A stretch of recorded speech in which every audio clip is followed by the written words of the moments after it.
ବାହୁଡ଼ା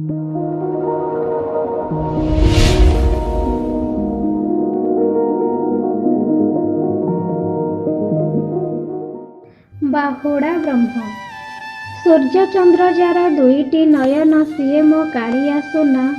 ଯେତେ ଦେଖୁଥିଲେ ଏପାପି ନୟନେ ତଥାପି ମନ ବୁଝେନା।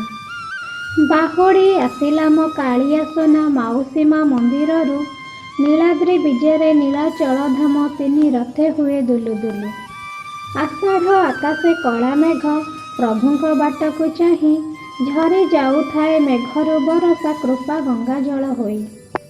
ରଥରେ ଫେରନ୍ତି ଚତୁର୍ଦ୍ଧା ମୂରତି ସ୍ନେହର ପସରା ନେଇ। ଗୁଣ୍ଡିଚା ମାଆର ଅଶ୍ରୁଳ ନୟନ ରହେ ଆର ବରଷକୁ ଚାହିଁ। ନବଦିନାତ୍ମକ ଯାତରା ସାରିଣ ଶୁକ୍ଳ ଦଶମୀରେ ଫେରି। ରତ୍ନବେଦୀ ସିନା ଚମକି ଉଠଇ ଜନ୍ମ ବେଦୀ ହୁଏ ଝୁରି। ନୀତି କାନ୍ତି ପରେ ଧାଡ଼ି ପହଣ୍ଡିରେ ଚକ୍ର ରାଜ ବିଜେ କରି। ପ୍ରଥମେ ବସନ୍ତି ପ୍ରଭୁ ସୁଦର୍ଶନ ପରେ ବଳିଆର ପାଳି। ହଳଧାରୀ ପ୍ରଭୁ ପହଣ୍ଡି ସାରିଣ ରଥରେ ଅପେକ୍ଷା କରି। ସୁଭଦ୍ରା ଯାଆନ୍ତି ବଳିଆଙ୍କ ପରେ ତାପରେ କାଳିଆର ପାଳି। ନାକ ଚଣା ଦ୍ୱାରେ ଟାହିଆ ହଲେଇ ଝୁଲୁଥାଏ କଳା ହାତୀ। ଦେଖିଦେଲେ ଥରେ କାଳିଆ ରୂପକୁ ଆତ୍ମା ହୋଇଯାଏ ଶାନ୍ତି।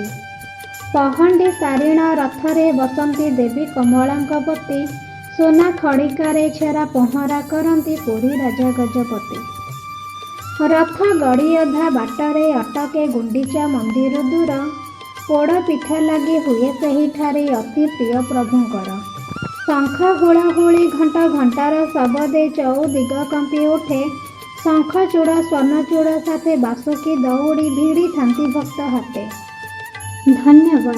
ଯଦି କବିତାଟି ଭଲ ଲାଗିଥାଏ ତେବେ ଲାଇକ୍, ସେୟାର, ସବସ୍କ୍ରାଇବ୍ କରିବା ପାଇଁ ଅନୁରୋଧ।